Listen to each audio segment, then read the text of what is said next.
Яра ки Абдулхалил қабулшо накард дига. Ҳамин Абдуллоро вообще қабул накард, тарзи гап заданам наметавонад. Ягон гов повар зиндагия ба филм кшидагия ҳоз ба мусибатаи худаш барои ҳамин пуштигирии ҳамин ҳукумата кардааст. Дига қатъи намедонам асабонӣ мешавам вақте як кас маро ҳақорат мекунад, ман бояд ҳақоратш кунам. Бахшиш бародарое ки тамошо доранд ҳаминҷа, бисёр вақт ҳамин дашном нак намегӯям, леки дар асаб хароб мерасонанд. Гап нест, мушкил нест. Баъд барои ҳамин мусибате ки омадагия, гунаҳгор ки аст? Гунаҳгор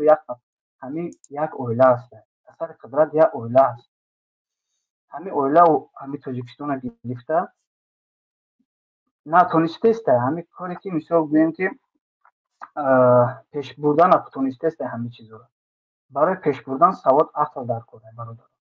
برادر از این میگه چیزی که باشه تقله همینا میوه برای که همین رئیس شهر رستم پرزیدنت رحمانوف او دخترش کارگری وزبین یا دختر دیگهش در انگلیا پاسو لبو جنایی که میشوه همینا هم کلانتراش باید وقتی که ایوده کار نمیبره باید به استعفا بره باید یک آدم دیگه بیایه اخی اینو مناپول کردگی بعدا میگن که شما چرا میگه از اینو طلب میکنی فقط رحمانوف میگی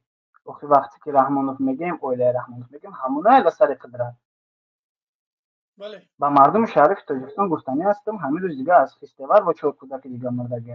اونجا نوروش ممکن پگا با پارتویان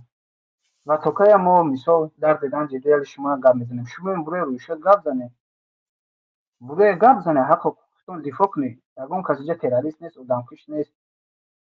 چیست برآمده از حق حقوقتون دفاع کنه توکای عضوهای حق حقوقتون دفاع میکنه یا نه مثلا جمشید یا برادرای دیگر توکای یا زندگی خودشون در خطر میمونه همه کسا سرجم شوید بروی گپ زنه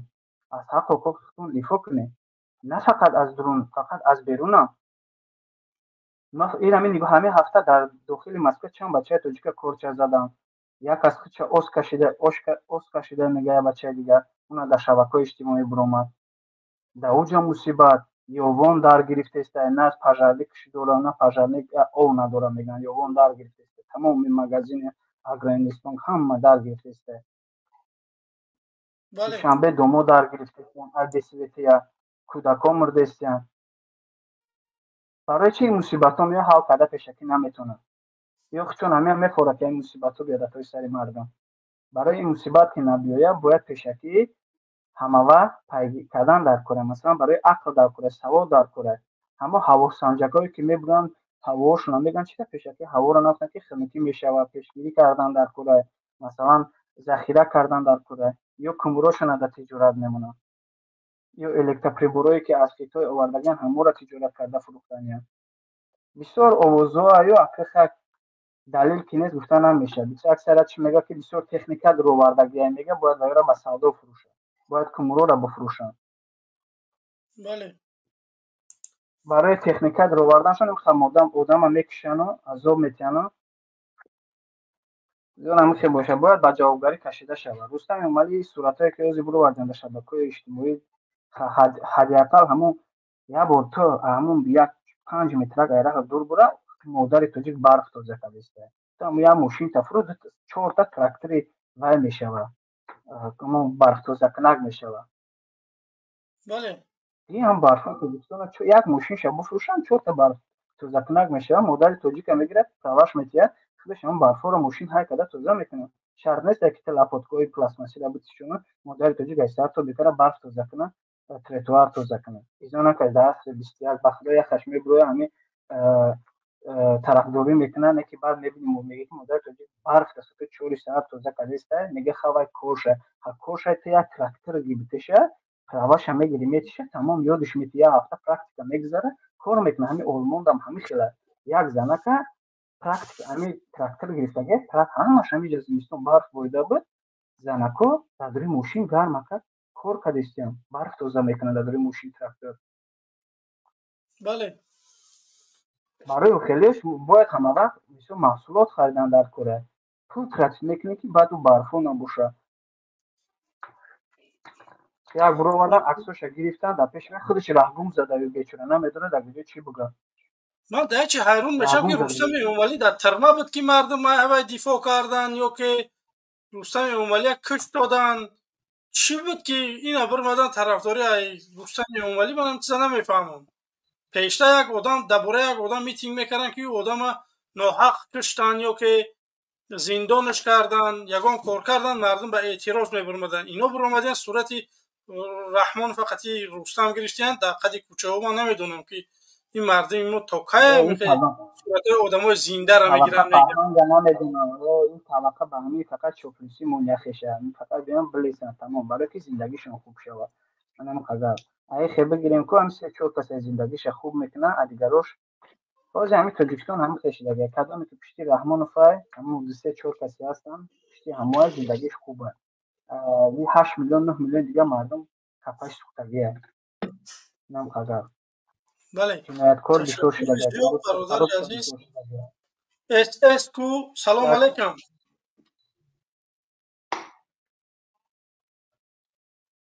اس با یک بار دیگه حضور میپرسیم ای برادرانی که تماشا دارن من کم تردشنون کردم اینجا شما برادرها که او اخورت کردگی اون مردک باشه میبرم قسمه رو پرو گرد میزه ای برادرایی که تماشا میکنن حضور پرسی میکنم بخشش برادرها همچون مبارز باید ما در حالانه رفتار نکنیم. ما همه وقت باید طرف خوب مانو نشون دهیم که آینده ملت ما هستیم. اگر خود در سر قدرت هم نباشیم نه که ما باید همه آینده در اخورت همه وزبینی را باید از بین بریم. عزتالله جان بخشش عزتالله اخورت کرد بگو مرده که بگو من خونه ترم میوندک جو سیندگانی میکنی تو چی نماره اخورت کرد بچه 10,000 بار 1 میلیون بار 10 میلیون ای تاجیکستان ای شهروندای تاجیکستان من بخشش میپرسم. من در گستنیڅه هم بودم شخصای هستن که من در مسکویم من قد شما صحبت میکنم میگن که یا دشمن ملت نمیچن یا دشنام که من میگم دشنام نه که یا آدمن یا پروسا مبارزن مخالفن یا گپی حق هم دارن. دیدی حق هم داره عزتالله چوپلوس نیستم گپای حق هم داره نکی حق بد پازیتساتون بیزیبای حق بیزید روی میکنیم. همچون شهروند نگاه که عبدالله ما نگاه که همچون شهروند ما حق داریم گپ زدن. کنشنا کنشنا عبدالله همچون شهروند تو من اینمی عبدالله 3 نفر استودگیم باز از حکومت تاجیکستان طلب میکنیم که تستر کارا را دیده برایم که با همین کارا از این بسیارتر نشوم. مثلا هم طلب میکنیم مرم طلب میکنی یکم تو شروع طلب کنی که همه مصیبت ها بسیار شده است روز تا روز حاضر در همین حالت یوان در گرفته است تمامی مگزیلو یوان دچو در گرفته است 4 تا در استعمار میکنه شد ایش طلب میکنی تمامی تاجیکستان عبدالله بیا تو همچون شهروند طلب کن از حکومت تاجیکستان که باید همین کارا تست بررسی شود. تو طلب کن همچون شهروند تو باید طلب کنی مجاز تو گردم طلب میکنم نه چرا طلب کنی که محترم شریف امالی رحمانوف تیمور چیزی میکنی طلب کن تو طلب کن بعد همه ما طلب میکنی گپ بزن. بیچاره همون رحمان فقط رستم کار کردستن دیدم رستم در تای برف در بین شهر انمیخه در تای برف او رئیسا را قطار کردگی سیاست داره چی میگه دیگه؟ عبدالله نگاه کن یک چیز عکس هم عکس صورت گرفتن همون جدیدگی که یگان شهروند که گپ زنن فقط گپ زنن همون یگان شهروند تاجیکستان در رفته سوال داده باشه ای بگرزه همون کاستوم ولی خودش نمیدونه چیکار کرده استرس من عکسش گرفتن چی بگم چی نگم یک شهروند که برای درد رنج عذاب شهروند رسیدن. خانوما извини пожалуйста да همساям татар кай духтари наза ханума ном кто узбечка нет конечно кто я из Дагестана с Дагестана она с Дагестана моя соседка говорит что потише говори хороший супер من عبدالله ترا چند باشید میگم که اوستا گابزن که حیات نکنن به عمدی برآمد کنیات در کوچه نمونی بو عزتالله جان عبدالخلیل جان ایجاد شخصی های هستن که مثال شما را نمیخواهند اینکه شما گپ میزنن میگن دشنامش که من میگم دیوانه ای من نخواهی عزتالله که عبدالخلیل ای مادر ای خواهرش من مردنم به هایی که یا شخص من دشنام کنم یا گم تو دیوستون بیناموز من مردنم من کسلم من من کسلم باشم من دفاع میکنم ای وطن ما دوست میدارم ای زیبا عزت الله 50 سال پیش سال 1974 ای کلا پدر من اومدگی مادر ماما آوردگی در دوشنبه ای روزی که مردگی ماما عزت الله 50 سال پیش قطی دختر امکیم 5 ساله بودگی ایشه چی میگی باری گربچاو کنم باری برژنف کنیم عبدالله تو زمان قفور گپ نزن زمان حجیره را گپ زن همدردی بیان عزت الله جای ویا عزت الله جای ویا میدونی خداوند رب العالمین خداوند مهربان میدونه جای ویا همه مونده جای ویا خداوند خودش میدونه کجا ده همون جای ویا فردوس اعلی جای ویا 6 شهید فردوس اعلی ده فراموش نکنه جای ویا 6 آدم فردوس اعلی ده حتی پیغمبران یا عزت الله همین بچه را های می برای درد ما برای عبدالله جان در تا ساعت خبر خواب را که بخدا با هم کوارتر های میند هم 40 گرادوس خنکی با پرابلم میشه اویدی که همین بچه گفته که رستم مالی برو مدبر عبدالخلیل برای مصیبت مردم رسیدن برای درد مردم رسیدن باید خطی مردم گپ زنن خطی او کاستوم رو پوشیدگی گپ نزنن خطی آدمایی که در پیش ایستادگان عکس گرفتن کو باید برویا رقت ده مردم کتی گپ زنن چی مشکلی داری پیش تک دوم رود چی مشکلی چی گپ شد آب ندارم سوید ندارم 15 لیفت کار نمیکنه آب کشیدن نمیتونم انایخ باید خطی مردم گپ زنن که به درد مردم برسه او 4 تا کاستوم رو پوشیدن دم برو وارده خودش دم بونشو رحم زده در طور برفه نمیدونم خوب خستگی ده کف سایت کیف صفو گشتگی اما عکس نمیتونی مونده همو را بینه یا برای مردم خودش همو دلیله تگی پوچه برف شده ما باز گفتنیم سرت خوب باید ماشین رستم امالی باید ماشینش فروشه باید نه فقط در دوری داخل تاجیکستان در همه منطقه تاجیکستان یا تایی اکسکاواتر یا تایی برف‌توزکنک باید داده شود تمام مردم باید همه طلب کنند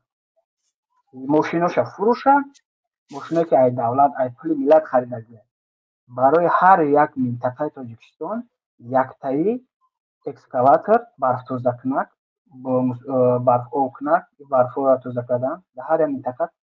توفه کنه بعدن دیگه اگر انشالله که حکومت عوض شد همه خیلی میشه فراموش نکنید همه خیلی طلب میکنیم و ماشین کتی در کار نیست اگر هم دولتی بودن دولت بشه دولت خودش ماشین میته یک دونه کلان ملان در کار نیستن